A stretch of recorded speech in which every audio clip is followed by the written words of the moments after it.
భక్తులు ప్రజా ప్రతినిధులు అధికారులతో సీఎం చంద్రబాబు వర్చువల్ సమావేశమయ్యారు. మంత్రులు నారాయణ, ఆనం రామనారాయణ రెడ్డి, ఎంపీ వేమిరెడ్డి ప్రభాకర్ రెడ్డి, ఎమ్మెల్యేలు కోటమిరెడ్డి శ్రీధర్ రెడ్డి, ప్రశాంతి రెడ్డి పాల్గొన్నారు. బారా షాహిద్ దర్గా చరిత్ర చాలా గొప్పదని అన్నారు సీఎం చంద్రబాబు. 20 లక్షల మంది భక్తులు రొట్టెల పండుగకు వస్తున్నారని, అందుకోసం 5 కోట్ల నిధులు కేటాయిస్తున్నట్లు చంద్రబాబు వెల్లడించారు. రొట్టెల పండుగకి అంతర్జాతీయ గుర్తింపు తెస్తామని చంద్రబాబు హామీ ఇచ్చారు.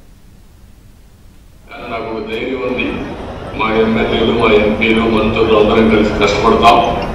కష్టపడతామే కాదు, సంపద సృష్టిస్తాం, ఆదాయాన్ని పెంచుతాం.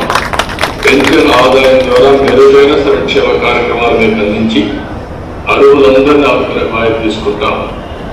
ఈ యొక్క రొట్టెల పండుగ ద్వారా బారా షాహిద్ దర్గా ఈ పుణ్యస్థలంలో ఉండే మీరందరూ కూడా ప్రార్థనలు చేయండి.